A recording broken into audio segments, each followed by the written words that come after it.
So when we were introducing vectors, we talked about one way that you can report a vector. So you can tell someone what the magnitude of the vector is and in which direction it points.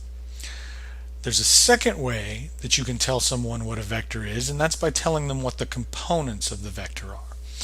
So for starters, let's start by talking about what the components of a vector, what does that mean? The component of a vector is a projection of that vector along a particular coordinate axis. So if you want to think about the x component of a vector, the x component of a vector tells you how much that vector points in the x direction. The y component tells you how much that vector points in the y direction. So in this case, given our vector c here, both of these components happen to be positive. So in the first quadrant, you're going to have an x component that's positive and a y component that's positive for any vector that lies in this region of the xy plane. If you come over here into the second quadrant, though, your x component will be negative. Y will still be positive. Down here in the third quadrant, you're going to have both a negative x component and a negative y component. And in the fourth quadrant, again, you're going to have a positive x, points to the right, but a negative y because it points down. So simply by knowing the signs of your components, that'll tell you which quadrant your vector lies in terms of thinking about vectors in the xy plane. So if we want to think about calculating out what the components of a vector are, let's start with the easiest situation, which is when you have a vector that lies along a coordinate axis. So in this case, we have two that are pictured here. Vector A lies along the x-axis pointing in the positive x direction. Vector B lies along the y-axis pointing in the negative y direction. So if you have vectors like these two that lie along a coordinate axis, there's three pieces of information that you're going to basically pay attention to in terms of figuring out the components. The first is, which one of those two components must be 0? So in the case of vector A, because it lies along the x-axis, and we know what the y component tells us is how much that vector points in the y direction, the y component of vector A has to be 0. It doesn't point up or down at all. Vector B, on the other hand, just points straight down. So its x component will be 0. It doesn't point at all to the left or to the right. So when you have a vector that lies along a coordinate axis, one of its components must be 0. When you think about the other component, the absolute value of that component has to equal the magnitude of the vector. So the entire length of vector A points in the positive x direction. The entire length of vector B points in the negative y. What number is going to go in that non-zero component is just going to be the same as the magnitude of the vector. And then the last detail is, well, what sign does that non-zero component need? Again, for vector A pointing in the positive x direction, its x component will be positive. For vector B pointing in the negative y direction, its y component will be negative.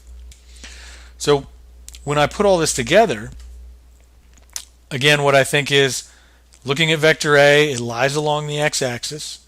That means its y component must be 0. All of its magnitude, all 12 meters, must be in the x component, and the sign I need is positive because A points in the positive x direction.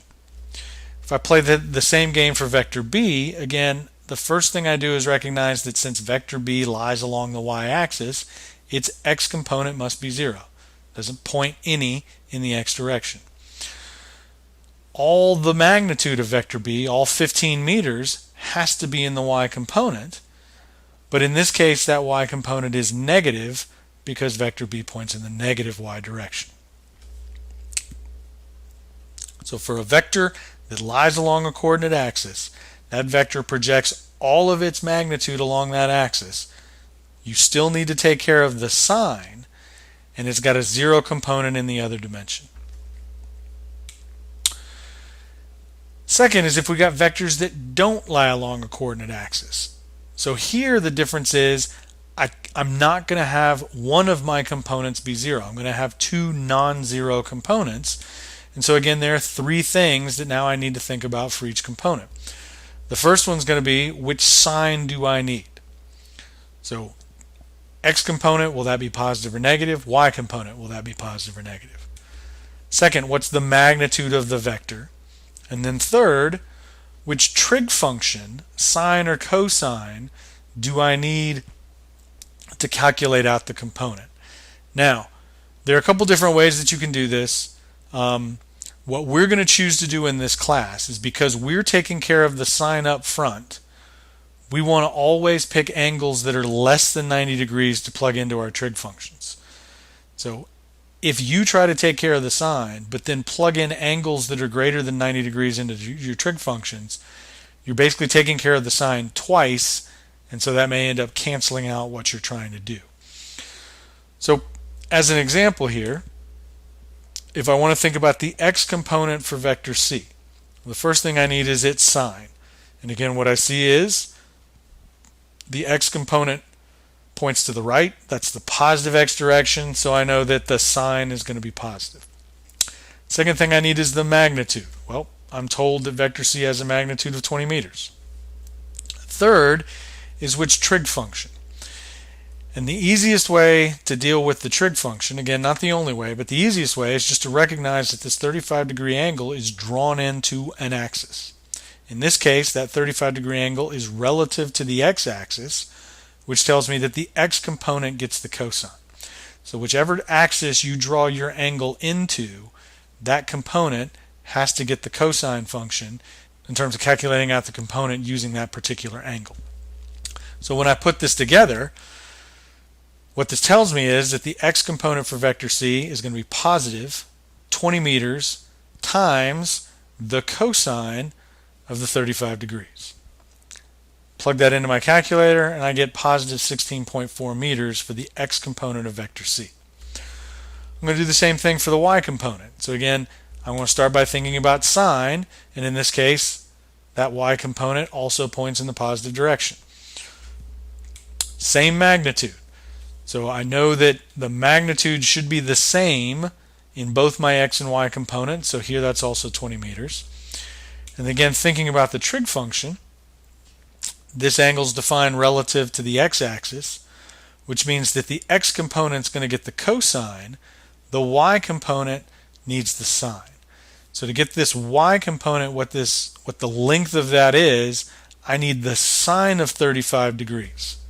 So when I calculate that out, I get that the y component of vector c is again positive 20 meters times the sine of 35 degrees, which ends up being positive 11.5 meters. We said you could report a vector by saying its magnitude and direction. The other way that you can report a vector is by telling someone what the components of the vector are. And the easiest way to do that is to write out the vector in what's known as unit vector notation. And so all we're using that phrase to mean is you're telling me what vector A is by telling me its x component times I hat, and I hat again is the unit vector that points in the x direction, plus the y component times j hat. And j hat's the unit vector that points in y. So in this case, for vector A, we said its x component was 12 meters, its y component was 0. Plug that in, and what I know is that vector A is 12 meters I hat. Vector B, same thing. I can report vector B by telling you the x component I hat plus the y component j hat.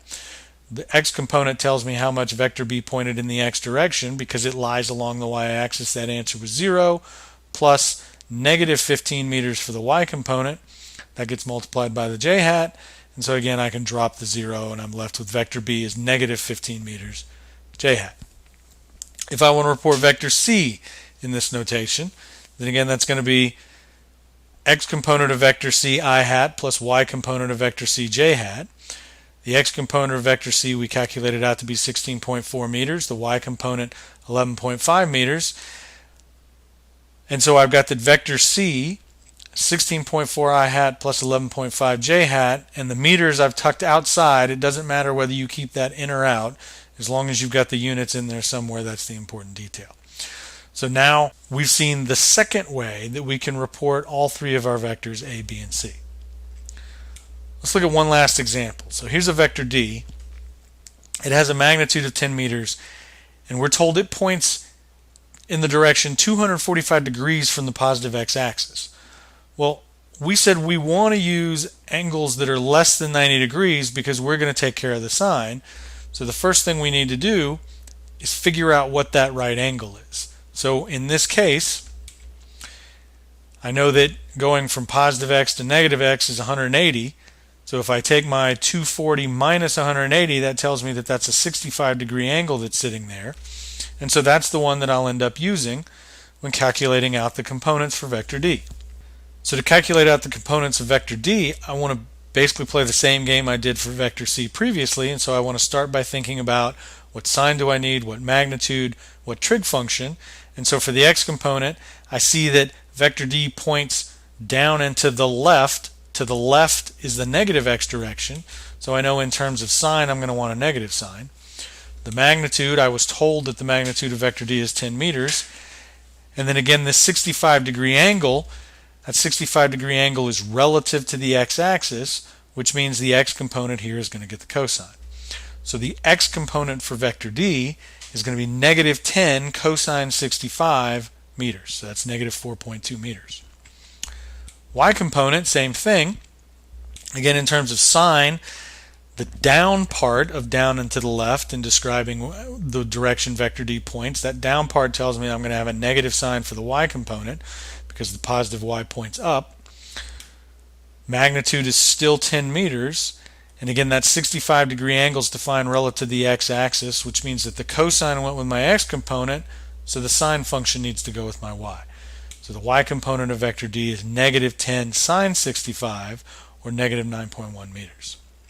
Now, of course, there's another angle that I could have used here.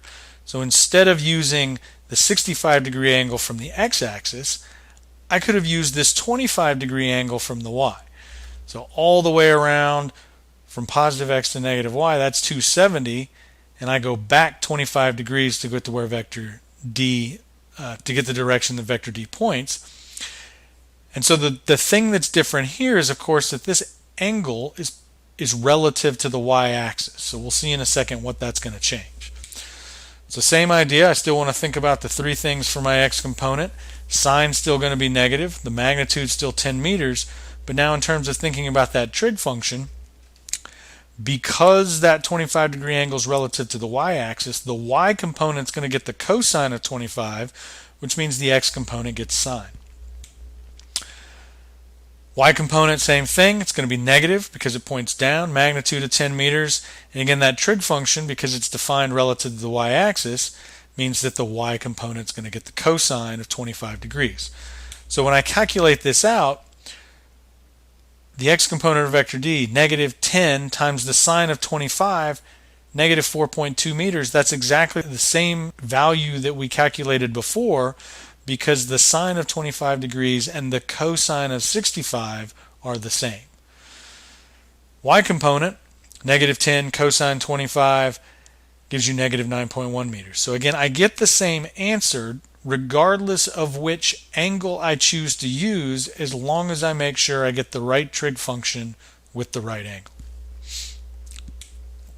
So if I want to report vector D in unit vector notation, again, what it's going to be is negative 4.2 meters I hat plus negative 9.1 meters j hat, or we can write that as negative 4.2 I hat minus 9.1 j hat in meters.